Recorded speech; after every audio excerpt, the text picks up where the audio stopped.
Hello and welcome to another car review video.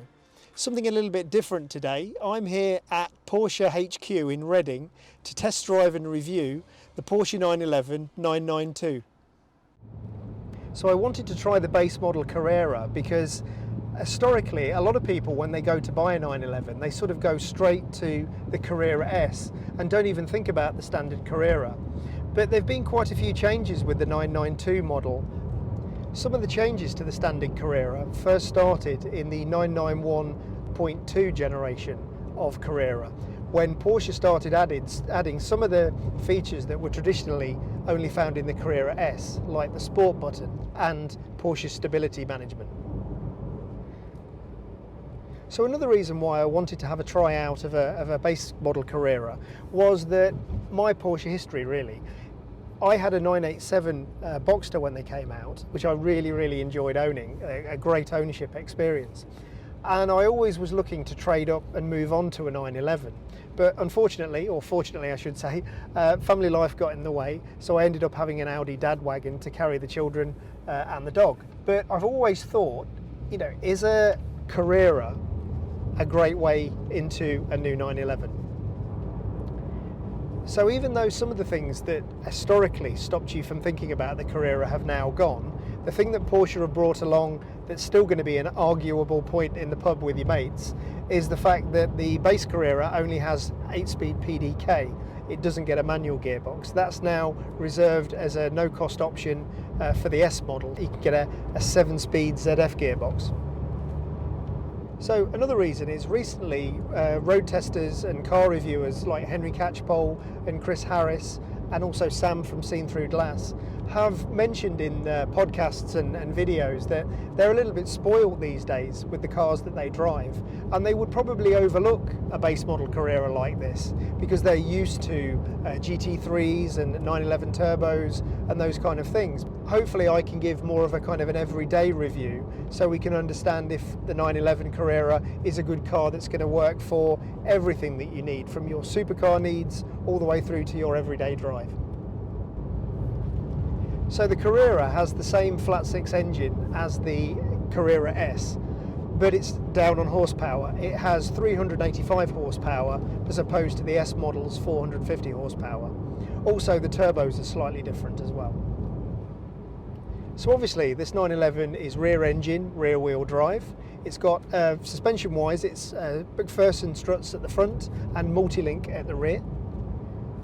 All 911s now have electromechanical power assisted steering. The top speed of this Carrera is 182 miles an hour with a 0 to 62 miles an hour time of 4.2. The base price on this car is £84,870, with the S model being about £12,000 more. So this 911 press car is very lightly spec'd. It only has about £1,800 worth of options on it. So it is a good representation possibly of if you're new to getting into a Porsche and are worried a little bit about the monthly payment, it might be what you would consider when you're doing the configurator about how you might spec the car if you were going to buy it on a monthly payment. So just to go through the spec of this car, it's got gloss trim strips which are £333. It's also got the 911 badge in black on the back, which is £101. Interior and exterior automatically dimming mirrors and rain sensors for £387. Park assist and reversing cameras, which is £464, but I really think that's one not to do without, to be honest. When you've got your new 911, you don't want to back it into something. It's got these lovely four-way adjustable electric seats that are £324. I think they're a bit of a steal at that price. They've got these lovely sports bolsters on them as well. They're really comfortable and they're also electrically heated, which is great. So at £194, it's got this lovely sports GT steering wheel, which I think is really nice. It's the main touch point of the car, so I think it's a definite must to invest some money in that. It's got a nice grip to it, it's got a nice chunkiness to it as well, and it's got a really lovely leather quality finish. But another thing that's worth noting about having this particular car is, you know, it's really easy to drive around town with the automatic gearbox. So when you want it to kind of be docile and you want it to just sort of work in the town, it's really, really good. You can just leave it in auto and it works. I think some people might be tempted to spec the S wheels for their Carrera, which are slightly larger. This has 19-inch wheels on the front and 20-inch wheels on the back, but also the tyres are a slightly narrower section as well. And whereas with the S, you need to give it more welly for it to let go and have a little bit of a feel underneath you, with the smaller tyres, is as well as them having a comfortable sidewall, which is nice around town, it does allow the car to move around that little bit more on these slightly smaller tyres, which I think adds to the driver ability. Certainly for somebody who's not as expert at driving the car, if you've really got to push an S to make it sort of move around underneath you, chances are things are going to get dangerous and you're going to be going too fast. Whereas you can have a little bit more of a lively time in this car going at lower speeds, which is all part of the fun. So with this Carrera then, probably the PDK gearbox is going to be the most contentious thing. So, I'll be honest, this is the first time I've driven a flappy paddle gearbox. I've only ever used manual cars, but I could really get used to this. And I think one of the things is, yes, you have got the driving dynamics and the excitement of feeling like a Formula One driver if you want to use the paddles. But we're talking about, from my point of view, as a new person to this kind of level of car, it's giving me all of the excitement of driving it, but taking care of the gearbox. But then when I drive around town, I've got the comfort and it's just taking care of itself, which, I don't know, some 911 owners might say that's sacrilege, but I think it's a perfect balance between sorting itself out when you just want to relax, and then if you want to feel a little bit more on it and you want to use the paddles, it really, really does work.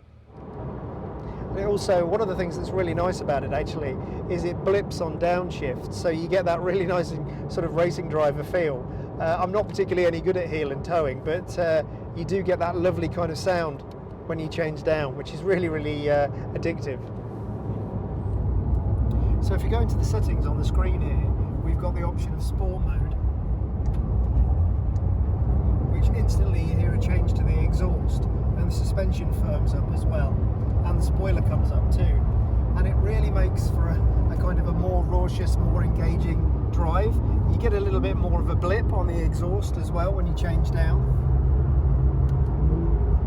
which really, really sounds kind of really cool and interesting.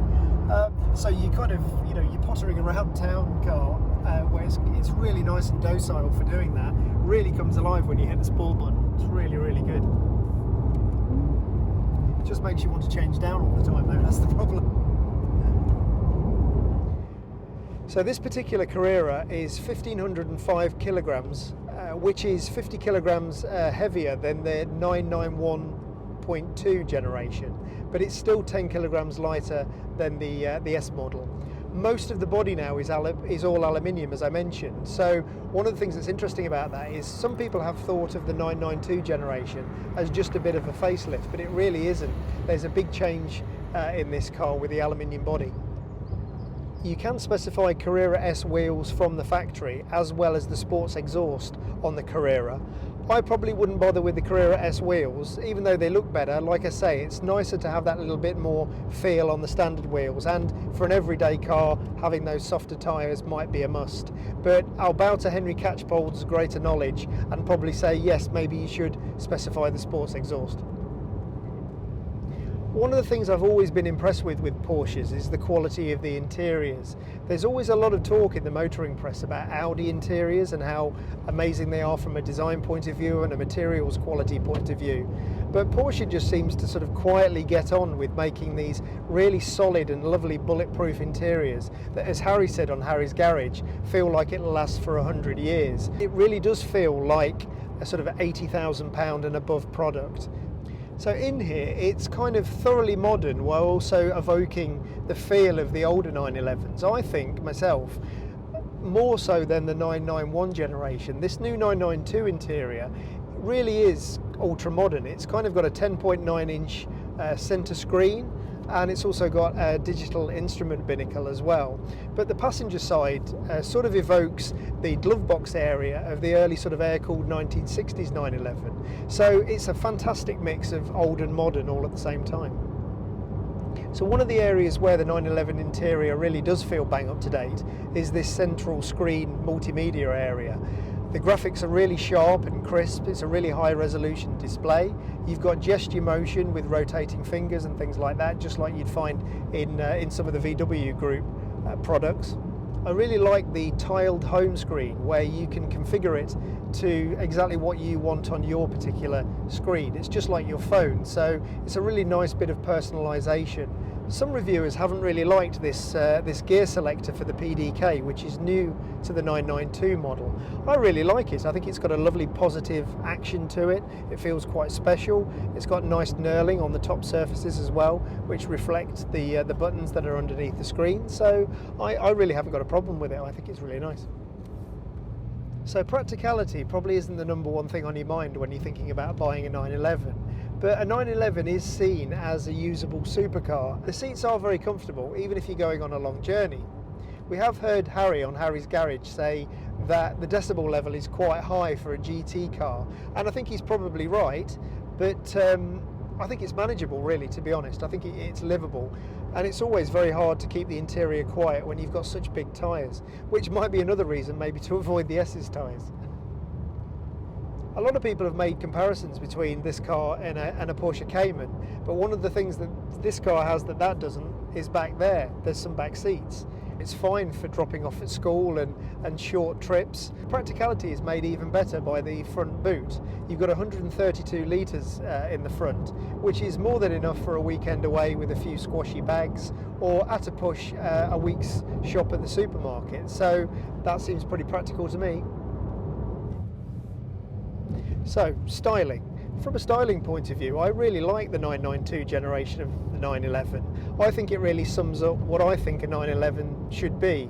It's familiar, and sort of drawing on the heritage of older cars, while being sort of thoroughly modern all at the same time. So one of the things that's really noticeable about 911s is normally the rear. Obviously the headlamps at the front, but the rears change quite a lot with the different models. One of the things I really liked about this generation when I first saw it was the engine ventilation grills at the back, which are really reminiscent of the sort of early Porsche 356 twin grills that you get on there, but without being a pastiche. It still looks very much its own design. I really like the front air dam as well. There's sort of clarity to the shape. This large open area really looks purposeful and looks like it's sort of sucking in large amounts of cooling air. But at the same time, it's a very simple, very minimalist design. To me, it looks sort of clean and high tech at the same time, and it's not fussy like a lot of sort of front end diffusers and splitters are nowadays. Another thing I really like is the rear spoiler. What's great about it is a lot of wings can look a bit silly and a bit ridiculous, and this one really integrates nicely into the shape of the car. Another change on the 992 are the door handles. It's a very small little detail, but some of the older door handles on the older models were starting to look a little bit cumbersome and maybe a little bit dated, and these kind of automatically, when you open the car, kind of protrude out to greet you a little bit like a Tesla. So they're very 911, but they're sort of very modern and right up to date at the same time. One of the things that's important to talk about with a Porsche is the ownership experience. You hear a lot in the motoring press and on YouTube about poorly treated Ferrari and McLaren customers, and one of the things I've always found with Porsche is that they're really, really good ownership experience. When I had my 987, I had a fantastic ownership experience with Porsche Leicester. I had it serviced there, and when I did, they lent me things like a Porsche Cayenne. They also lent me a Porsche 911, a 997 911 at the time. I was invited to the launch of the 987.2 version of the Boxster, where I got to go on the skid plate, I got to go on their B-road simulation, and some off-roading with the Cayenne as well. So as a kind of overall ownership experience, the dealership were great and couldn't do enough for me, even though my car was kind of the bottom end of the range. Another thing that's really great about Porsches, and Porsche 911s in particular, is the really, really strong residual values. You might be tempted by an 8 Series BMW Coupe or an LC or an LS Lexus, but they're not going to have the same kind of residual value as a Porsche 911. So to sum up then, I've really enjoyed my time with the entry-level Porsche 911 Carrera 992. I think it is pretty much a car for all occasions. It's really interesting that I can't imagine why you would need any more power, because in comfort mode you can use it around town. It's very compliant with the smaller tyres, with the soft walls, as I said earlier, and then you can put it in sport mode and it's really raucous and lively and amazingly quick, and really competent. So yeah, I think it is a great choice now. It doesn't really seem necessary to start the range for people getting into the 911 range at the Carrera S. So anyway, thank you very much for watching, and thank you to Porsche GB and the press crew for lending me this car for the day. It's really appreciated. Please like and subscribe and hit the notification button if you get the chance. That really helps. It helps other people find the videos as well. So anyway, more videos to come, more car reviews, so keep watching and keep subscribing, and thanks once again. Bye for now.